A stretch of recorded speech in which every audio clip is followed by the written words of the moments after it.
Bonjour. Tu sais pourquoi les gens qui ont cru au Seigneur s'arrêtent à mi-chemin et ne continuent plus leur course?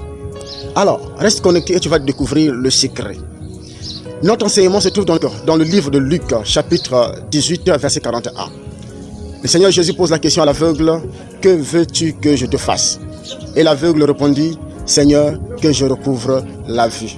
Toi aussi, tu avais reçu cette question: que veux-tu que je te fasse? Et qu'est-ce que tu avais répondu au Seigneur? Seigneur, j'ai besoin d'être guéri. Seigneur, j'ai besoin d'être riche, prospère. Seigneur, j'ai besoin d'avoir un bon mari, être dans un bon foyer. Seigneur, j'ai besoin de réussir dans ma vie, dans mes études. Oui, pas mal de réponses que tu avais données au Seigneur. Chacun a reçu sa question, chacun aussi a donné ses réponses.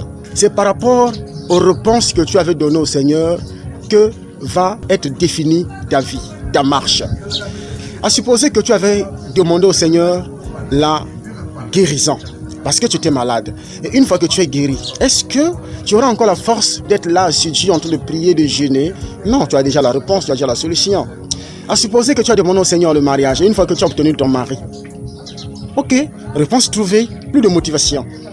Comme on dit, la fête est passée, adieu les saints. Voilà pourquoi les enfants de Dieu s'y sont persévérants, fermes, parce que leur réponse était: Seigneur, je veux être sauvé. Alors, on dit, l'Écriture dit dans le livre de Romains, chapitre 8, verset 24, que nous sommes sauvés par espérance. Nous espérons que la vie éternelle arrive et cela nous sera attribué. Et tant que le Christ n'est pas encore revenu pour prendre son épouse, moi y compris faisant partie de cette épouse, je reste ferme dans la foi, dans les afflictions et dans les épreuves. Voilà le grand secret. Si quelqu'un se maintient parce qu'il sait ce qu'il cherche et ce qu'il cherche il ne l'a pas encore trouvé, voilà pourquoi il persévère. Mais si toi, tu t'arrêtes seulement à rechercher ce qui se trouve ici sur terre, dès que tu l'as, tu peux t'arrêter. Ou bien, tu cherches et que tu ne trouves pas, tu seras fatigué, tu vas aussi t'arrêter.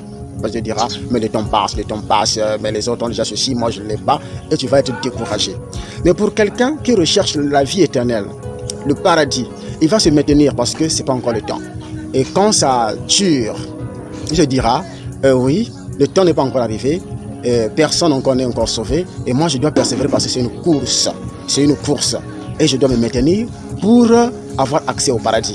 Voilà pourquoi, toi qui me suis, en tant qu'enfant de Dieu que tu es, si tu te maintiens, tu endures des épreuves, tu supportes, tu continues à faire ce qui est bien, tout simplement parce que en toi, il y a cette espérance, la vie éternelle. Maintiens-toi dans cette espérance. L'apôtre Paul nous a dit, il y a trois choses qui vont demeurer. Les autres choses peuvent rester, les dents et tout, peuvent finir. Mais trois choses. Nous avons la foi, l'espérance et la charité. Donc ces trois choses doivent demeurer. La foi, la charité dans le bien et l'espérance, la vie éternelle. Et quand ces trois choses demeurent en toi, tu existes vraiment en tant qu'enfant de Dieu et ta place est réservée. Que Dieu te bénisse parce que tu es élu, choisi par Dieu avant même la fondation du monde. Dieu t'aime et il ne permettra pas que tu sois tenté au-delà de tes forces et il ne permettra aussi jamais que tu tombes, que tu lâches. Non.